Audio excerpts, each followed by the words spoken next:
बरून recording studio गया।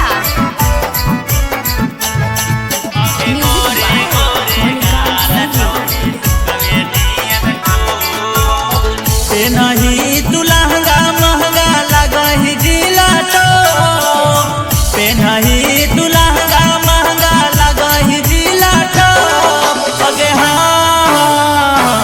आगे गोरे गोरे छाउड़ी के लाले लाले ठोर आगे गोरे गोरे गाल छौड़ी सुगवे नियन ठोर करही सिंगारा छौड़ी लगही बड़ी बेजोर करही सिंगारा छौड़ी लगही बड़ी बेजोर आगे गोरे गोरे छाउड़ी के लाले लाले ठोर आगे गोरे गोरे गाल छौड़ी सुगवे नियन ठोर आगे गोरे गोरे छाउड़ी के लाले लाले ठोर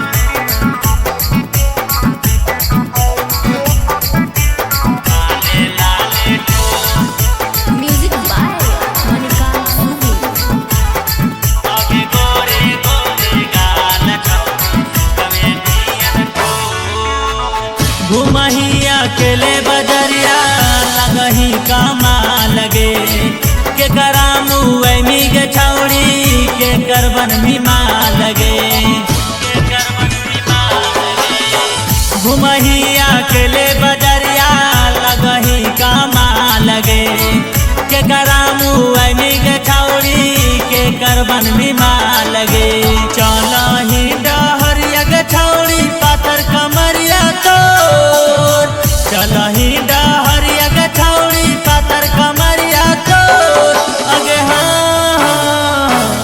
आगे गोरे गोरे छाउड़िन के लाले लाले ठोर आगे गोरे गोरे गाल छौड़ी सुगवे नियन ठोर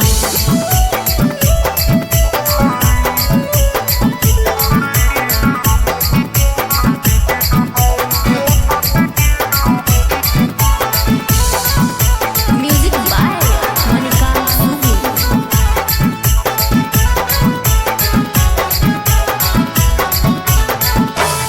कारे कारे कथिया गे छौड़ी घेरा हो बदरिया गे लगा हो कि मार जैबा देखिए कना जरिया गे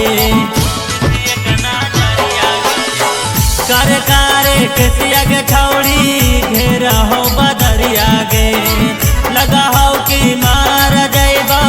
देखिए कना जरिया गे अंकित